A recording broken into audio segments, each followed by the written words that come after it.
सहयोगी मधुसूदन मिश्र आसी उपस्थित हेले। मधुसूदन आपण कथा होते श्रीजुक्त मिश्र सहित श्रीयुक्त मिश्र तृतीय कोठरी कथा कहते तृतीय कोठरी बाबद में आउ टे विस्तृत भाव में सहित आलोचना करंतु 34 टी मुकुटर कथा से कहते किए एवं केबे खोली ए बाबद में टिके स्पष्टता आसवा दरकार लोके जाना चाहूए जगन्नाथ प्रेमी।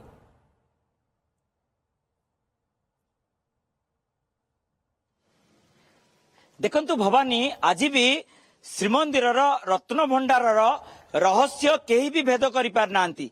आज भी रहस्य रहस्य ही रही कारण गोटे पर गोटे जो कोठरी रही से कोठरी भितर रही अनेक स्वर्ण अलंकार।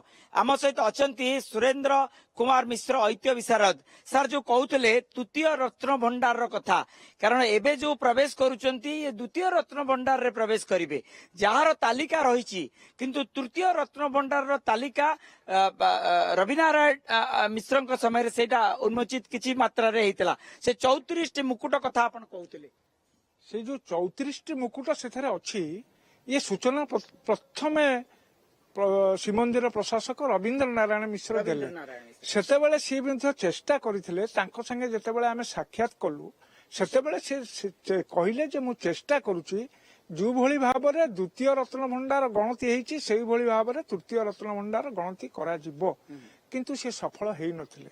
से केवल सूचना देले जे 34 टा मुकुट अछि। प्रकृत रे जो ओडिशार सेनाबाहिनी गजपति नेतृत्व रे 46 टा राज्य साम्राज्य जय करथिले तेणु 46 टा राजमुकुट रहिबा कथा किंतु 34 टी अछि माने आ 12 टी कोठी रहिला केमिति कुआडे गला कोन हैला ए कथा से भी कहि पारु नांती किंबा कौनसी जगह से भली ए पर्यंत कौनसी जगह आ 12 टी मुकुटर संधान मिलु नाही।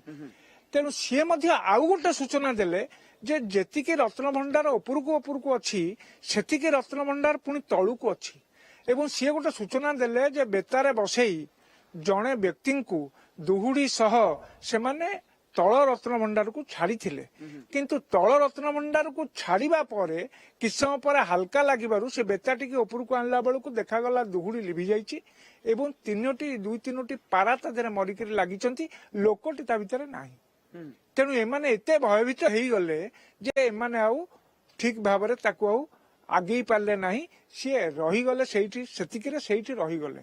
आमको गोटे स्मरण करिया पड़ो जे रत्न भंडार प्रकृत रहस्यमय कारण ता भितर 4 मास मध्य मोगल माने 4 द्वार बंद कर 4 मास रु अधिक दिन रही से कौन रत्न भंडार सुराक पाइले नाही से केवल चलती रत्न भंडार टाक लुटिबार समर्थ हेले।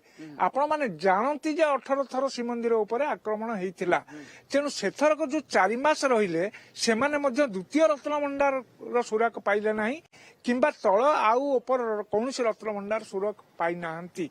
तेणु पाइथिले निश्चित भाव में तांकर समस्त जहा जहा मंदिर श्रीमंदिर से माने नैचंती ताहा सेमानंकर पार्सी इतिहास रे लेखा हिची।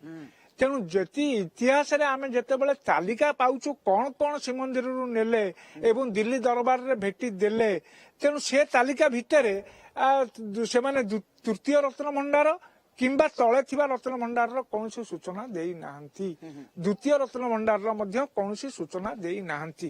तेणु एमाने जे द्वितीय रत्न भंडार रे केवल सूचना आमे पाइथिबा बा लेखा जाइथिबा छपा जाइथिबा तालिका अनुसार ये केवल द्वितीय रत्न भंडार स्थिति टाको परीक्षा करिवे जिनिस मिलेबा आंक पाखे एतिकी समय भितर संभव नुहे एवं तापर तृतीय रत्न भंडार मध्य एमाने देखिबा पई अनुमति पाइथिबे कि नहीं एवं से बड़ी निष्पत्ति होइथिबो कि नहीं ताहा भी संदेह। तेणु तृतीय रत्न भंडार को एमाने जाई परिबे नाही।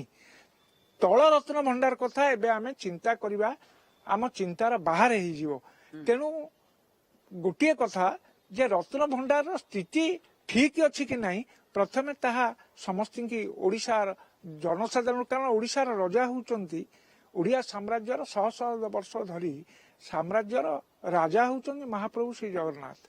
तेणु आमर जी राजा तांकर जो जेतिकी रत्न भंडार अच्छी से रत्न भंडार खाली सुरक्षित अच्छी बोली एतिकी सूचना देले समस्त ओडिया जाति निश्चित भाव में आश्वस्त हब जे रत्न भंडार स्थिति ठीक अच्छी एवं रत्न भंडार जहाँ थिला ता निश्चित भाव में थिबो कौन व्यतिक्रम घटी ना एतिकी आश्वासना जदि एमाने दियंती ତାହିଁ ହେବ ଏଇ ଓଡିଆ ଜାତି ପାଇଁ ସେମାନଙ୍କର ସର୍ବଶ୍ରେଷ୍ଠ ତ୍ୟାଗ।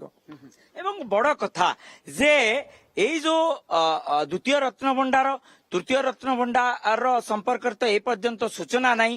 ରଘୁନାଥ ବେଶ ସେ ରଘୁନାଥ ବେଶଟି ଏ ପର୍ଯ୍ୟନ୍ତ ଏ ତାଲିକାରେ ଅନ୍ତର୍ଭୁକ୍ତ ହୋଇନାହିଁ।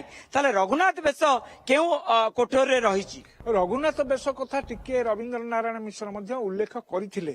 ସେ କହିବା କଥା ରଘୁନାଥ ବେଶର ସମସ୍ତ ଯୋଉ ଅଳଙ୍କାର ଅଛି ସେ କେବଳ ସୁନା ଅଳଙ୍କାର ନୁହଁ, ସୁନା ରୂପା ହୀରା ଲୀଳା ମୋତି ମାଣିକ ସବୁ ମିଶ୍ରିତ ଅଳଙ୍କାର ସବୁ ଅଛି। କିନ୍ତୁ ସେ ଅଳଙ୍କାର ସିଏ ଆଶା କରିଛନ୍ତି, ସମ୍ଭାବନା କରିଛନ୍ତି ଯେ ତୃତୀୟ ରତ୍ନ ଭଣ୍ଡାରରେ ତା ରହିଛି। କାହିଁକି ନା ବହୁଦିନ ଧରି ଯେତେବେଳେ ନହେଲା ତେଣୁ ତାକୁ ନିଶ୍ଚିତ ଭାବରେ ଗଜପତି ସୁରକ୍ଷିତ ଭାବରେ ତୃତୀୟ ଭଣ୍ଡାରରେ ରଖିଦେଇ ପାରିଥାନ୍ତି। ଶେଷ ଥର 1907 ମସିହାରେ କରାଯାଇଥିଲା, 1905 ମସିହାରେ କରାଯାଇଥିଲା ଏବଂ ଏହାକୁ ଆମର ମଧ୍ୟ ଓଡ଼ିଶାରେ ବିଶେଷ ଭାବରେ ପ୍ରଚାର ପ୍ରସାର କରାଯାଇ ପାରୁନାହିଁ। ଭାରତରେ କୌଣସି ମନ୍ଦିରରେ ଶ୍ରୀରାମଚନ୍ଦ୍ରଙ୍କର ଅଭିଷେକ ଉତ୍ସବକୁ ନେଇ ଏକ ସ୍ୱତନ୍ତ୍ର ବେଶ ପ୍ରଦର୍ଶନର ବ୍ୟବସ୍ଥା କୋଉଠି ହେଲେ ନାହିଁ, କୋଉ ପ୍ରଦେଶରେ ନାହିଁ। ଅଖଣ୍ଡ ଭାରତ ବର୍ଷରେ ରତ୍ନ ଭଣ୍ଡାର ଠାରୁ ଜୟ ବିଜୟ ଦ୍ୱାର ପର୍ଯ୍ୟନ୍ତ ଲମ୍ବି ଥାଏ ସେ ପାରିଷଦ ବର୍ଗଙ୍କର ସେ ବେଶ। କଣ କଣ ସବୁ କେବଳ ଜୟ ବିଜୟ ଦ୍ୱାର ନୁହଁ, ତାହା ମଧ୍ୟ ଆମର ଗରୁଡ ଖମ୍ବ ପର୍ଯ୍ୟନ୍ତ ସେ ବେଶ ଲମ୍ବି ଥାଏ। ତେଣୁ ସେ ବେଶରେ ଶ୍ରୀରାମଚନ୍ଦ୍ରଙ୍କର ରାଜାଭିଷେକ ହେଲା ବେଳେ ଯୋଉମାନେ ଥିଲେ ସେମାନଙ୍କୁ ସେଠି ସ୍ଥାନ ଦିଆଯାଇଥିଲା। ସେଭଳି କୋଉ ସୁବର୍ଣ୍ଣ ଚୌକିରେ କିଏ ବସିଥିଲେ ଏବଂ ରୂପାର ଚୌକିରେ କିଏ ବସିଥିଲେ ଏବଂ କୋଉ ଆସନରେ କିଏ ଥିଲେ ଏବଂ କଣ ସେମାନେ ପିନ୍ଧିଥିଲେ ଇଏ ସମସ୍ତ ବର୍ଣ୍ଣନା ଅଛି, ଶାସ୍ତ୍ରରେ ବର୍ଣ୍ଣନା ଅଛି। ସେଇ ଶାସ୍ତ୍ରର ବର୍ଣ୍ଣନା ଅନୁସାରେ ଓଡ଼ିଶାର ଗଜପତି ମାନେ ଏକ ବିରାଟ ଐତିହାସିକ କାମ କରିଥିଲେ, ଯାହାକୁ ସ୍ମୃତିରେ ରଖିକିରି ସେମାନେ ଏଠି ଏକ ରଘୁନାଥ ବେଶ ପ୍ରସ୍ତୁତ କରିଥିଲେ।